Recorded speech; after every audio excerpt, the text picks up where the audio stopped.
What up, Naughty Steppers? It's Connor Whitmore here again with another review for you on the Nawtystep channel.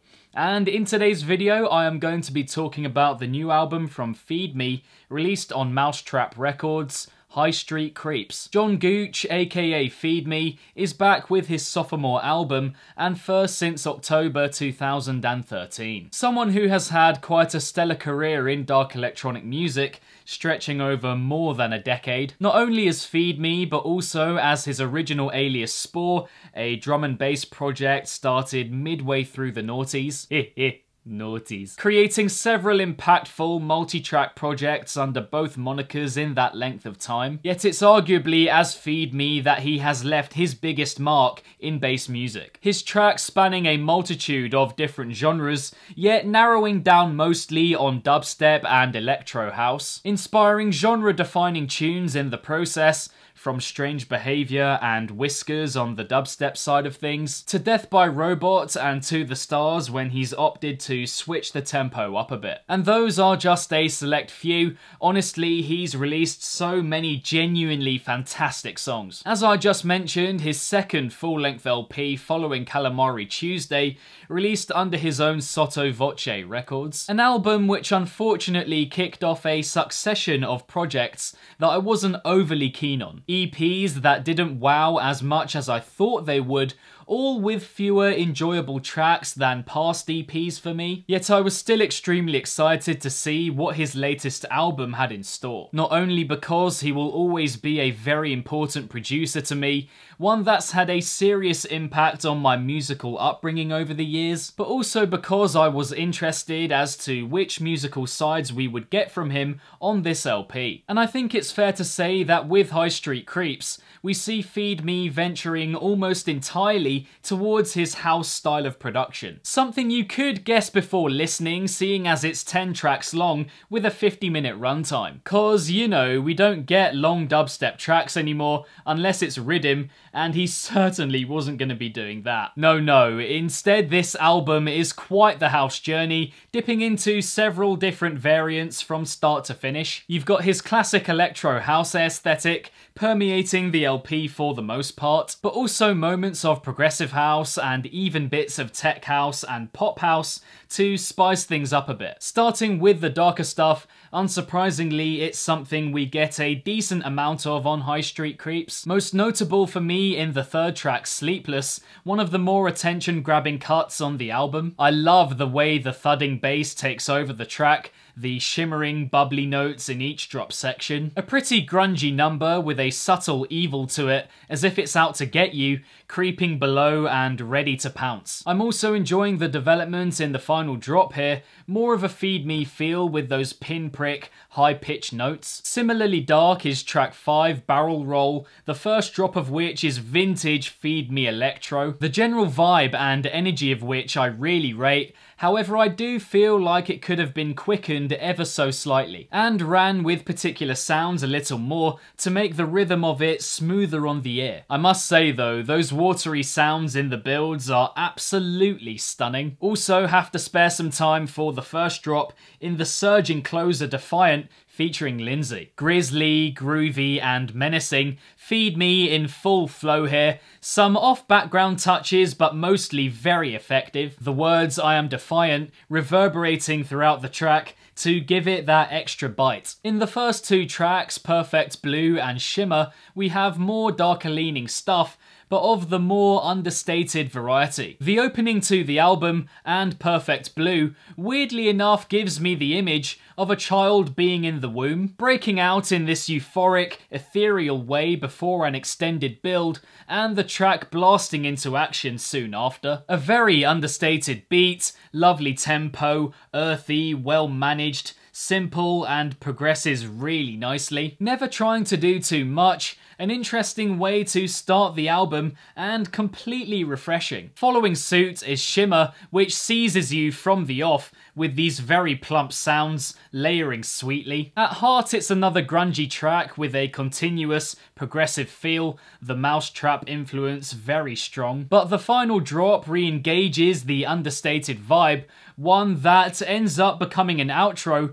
very cleverly done. Less on the mark, I would have to say, are tracks 7 and 9, Satanic Panic and Own Ghost respectively. The former builds fantastically well in true Feed Me fashion, but the drops don't quite have the desired effect. Prodding notes without a refined, high-definition shine to them, a good idea but weakly executed for me. Own Ghost also works conceptually. I'm enjoying the glitchy introduction, alluring in its delivery. However, bringing that into the drops flatters to deceive, chugging along with little sense of significant development. I do like the drawn out midsection here though, a nice moment of reflection at that point in the album. Of course, you also have the aforementioned pop driven numbers that give this album a summery glow. Track 6, Till the Wheels Come Off with Graham Fink, is a very happy-go-lucky number. It's spirited and uplifting, but in a way I find it to be too kind. Some great musicality here,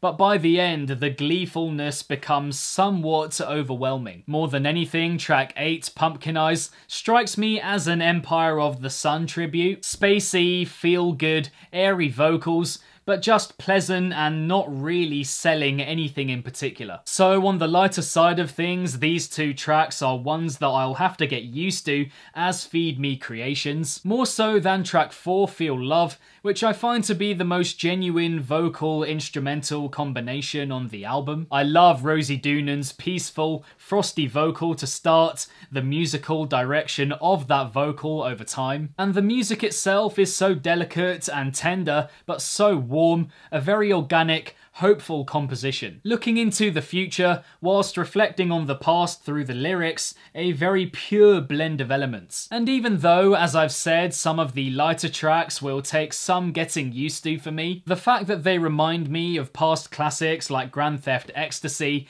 and Love Is All I Got makes them worth their place on the LP. You also have large parts of the closer Defiant sounding eerily reminiscent of Relocation, but in saying all I've said so far, that's not to say that High Street Creeps is completely without its dose of dubstep. The final drop of Barrel Roll I unfortunately find to be quite tepid and messy in following on from the preceding build. We also get a breakdown version of the first drop in Satanic Panic, more dynamic but again not forceful enough, not gripping you with that aliveness of sound that we get in other drops on this album. There's a glitchy side to the album too, which I think plays an important role in giving it a definite edge. Most notable in Barrel Roll, the ending to Shimmer, the beginning to Own Ghost, as I mentioned before. You've also got a couple of staple electric Feed Me solos littered in the LP, both of which really work. Having a substantial role in Satanic Panic,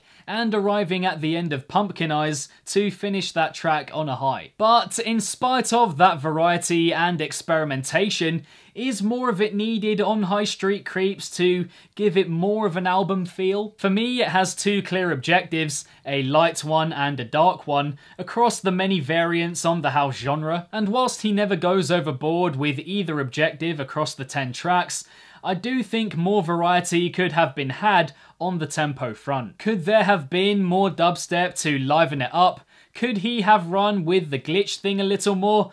Very possibly. For large parts, I really enjoy the approach of this album. The first half in particular is very much like a maturing of his sound. There's a lovely direction to many tracks here, something that cannot go unnoticed in the appreciation of it. It has that Feed Me feel, just in slightly different ways to usual here and there. This means, as I've said, that some tracks will definitely take some getting used to, which I can see happening, but at the moment this is outweighed by the more familiar sounding stuff, a decent amount of which doesn't hit the mark for me. Right now, it's an album that I love for the first half. up there with his best projects yet, but which is hit and miss for the remainder, both in terms of exciting moments and whole tracks generally, which could change as I listen to the album more and get used to it, understanding some of these tracks more as Feed Me creations. For now though, despite a wealth of very good touches and moments, as a whole EP I find it's lacking in variation, whilst also being a bit lopsided quality-wise, the detail of which I could talk about for hours, but overall not as on the mark as I expected. A sign perhaps of how high a standard he's set over the years, my overriding feeling in experiencing this album. Now, in terms of my favourite from the album, I'm finding it difficult to choose between the first four, but I think I'm gonna have to go with Sleepless. Distinctively Feed Me and very captivating energy to it, well constructed, remember hearing it at Lost Lands and absolutely loving it. Happy it's finally here in the flesh now. And in terms of recommendations, if you enjoyed this album, then I would look at Feed Me's recent discography. Dubstep aside, it's pretty much all covered there again if you enjoyed this album. And so that is that, guys, for another review on the Nawtystep channel, this time of the new album from Feed Me, released on Mousetrap Records, High Street Creeps. Thank you very much, and as always, for tuning in. Be sure to leave a comment with your thoughts on High Street Creeps. What did you guys make of it? Do you have a favourite track from the 10? Let me know in the comments below. If you enjoyed this review, then be sure to give it a big old thumbs up and subscribe to the channel if you haven't already, hitting the notification bell along the way. Nawtystep is all about coverage of bass music across a wide variety of genres, from EP and album reviews to top 5s and top 10s, rave footage, opinion pieces, and more. So again, if that's something that interests you, then consider subscribing. For some other album reviews on the channel, check out the link next to my head somewhere. If you're not following Nawtystep across social media yet, links to all of those are in the description box down below. And lastly, if it's naughty, then you know, guys, so be sure as always to keep it naughty and stay safe. And I shall see all of you legends in the next one. Peace out.